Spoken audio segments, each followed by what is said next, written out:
Here's a shocking reality that might make Formula One fans uncomfortable. The entire future of Red Bull's 2026 championship hopes could depend on just one person.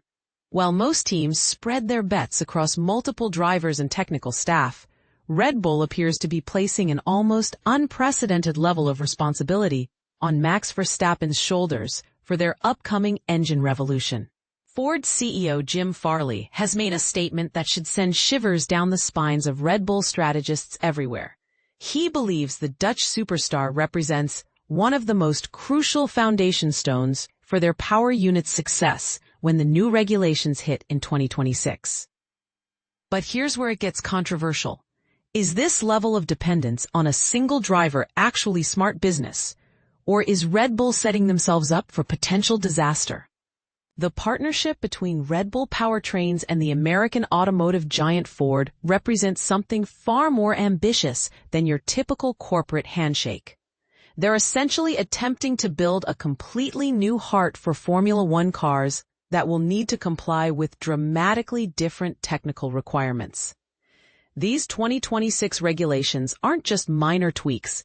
They're expected to completely revolutionize the competitive landscape. Much like what happened when Mercedes dominated the sport following the 2014 power unit changes, what makes this situation even more intriguing is the timing. Red Bull currently relies on Honda's engineering excellence for their engines, but the Japanese manufacturer has already announced they'll be exclusively partnering with Aston Martin starting in 2026. This leaves Red Bull in the fascinating position of needing to prove they can manufacture world-class power units from scratch, something that typically takes established manufacturers decades to perfect. Farley, who personally attended the recent Italian Grand Prix weekend, had the opportunity to meet face-to-face with Verstappen at Monza. The Ford executive came away from that encounter with what can only be described as genuine admiration for the four-time world champion's approach to the sport. Observing Max throughout the season, we at Ford have developed tremendous respect for his abilities, Farley explained during his conversation with media representatives. The manner in which he maintains composure and provides steady leadership, even when the entire environment around him feels chaotic, that's something you can literally see reflected in his demeanor today compared to 12 months ago. And this is the part most people miss. Verstappen isn't just being valued for his driving skills behind the wheel. According to Laurent Mekies, who recently stepped into the role of Red Bull CEO and team principal, the 27-year-old Dutch driver is contributing far beyond what anyone might expect from a traditional racing driver. Max goes significantly deeper than simply requesting performance data from our engineers, Mekies revealed, offering insight that might surprise even dedicated Formula One followers. His involvement would genuinely shock you. Max contributes extensively to development projects that extend well beyond the actual racing car. Rather than just demanding better numbers from us, he's actively participating in simulator testing sessions and collaborating directly with engineering teams on both the chassis and power unit sides to understand the development direction for these 2026 machines. This level of involvement raises fascinating questions about the evolving role of modern Formula One drivers. Verstappen is apparently working directly with technical teams to determine optimal power delivery strategies and aerodynamic downforce solutions, responsibilities that were traditionally handled exclusively by engineers and technical directors. Mekies' leadership style presents an interesting contrast to his predecessor, Christian Horner, who built his reputation more on media presence and team management rather than hands-on technical expertise.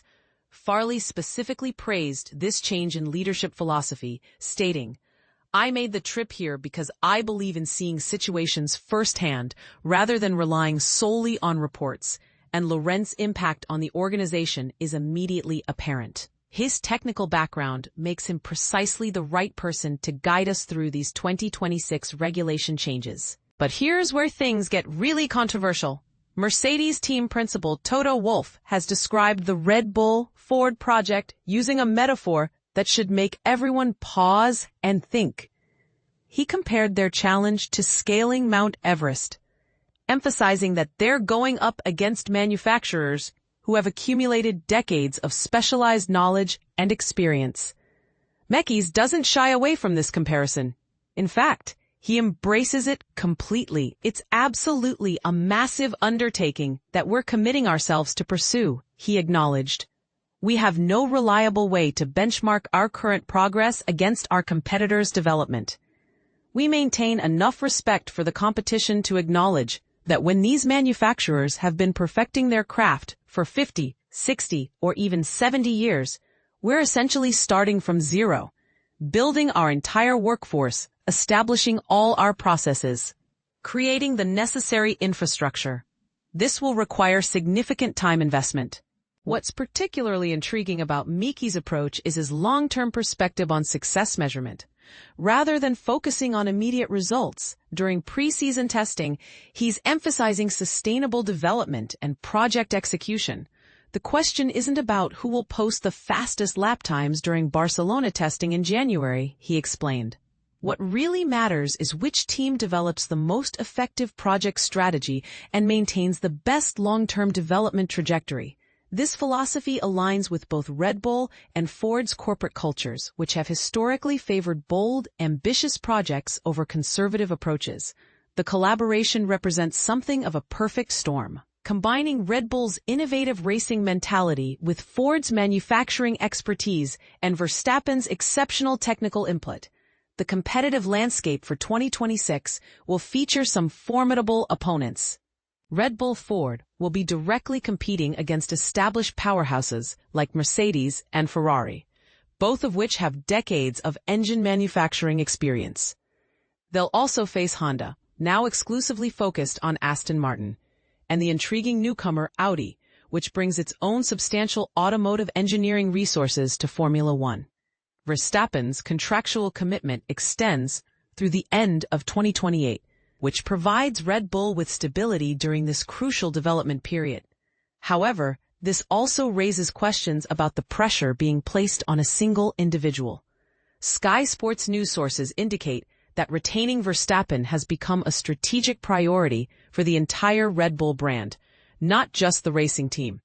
The timing couldn't be more critical. In July, Verstappen publicly confirmed his commitment to remaining with Red Bull for the upcoming season, effectively ending speculation about a potential move to Mercedes after team principal Toto Wolff admitted to conducting discussions with the Dutch driver's representatives. This brings us to a thought-provoking question that deserves honest discussion. Is Red Bull making a smart strategic decision by placing so much responsibility on Verstappen's shoulders? Or are they creating an unsustainable situation that could backfire if their star driver faces unexpected challenges? Some might argue that having such deep involvement from a four-time world champion provides invaluable real-world feedback that no amount of computer simulation can replicate. Others might contend that this level of dependence on a single individual, regardless of their talent, represents a dangerous organizational vulnerability. What's your take on this strategy? Do you think Red Bull is being brilliant by maximizing Verstappen's technical contributions? Or are they putting too many eggs in one basket? And more controversially, if Red Bull Ford's 2026 project fails to deliver competitive performance, should Verstappen bear some responsibility for the outcome, given his central role in development? These questions become even more complex when considering the broader implications for Formula One's competitive balance. The sport has historically been healthiest when multiple teams can realistically compete for championships. If Red Bull Ford's gamble pays off, it could extend their current dominance well into the next decade.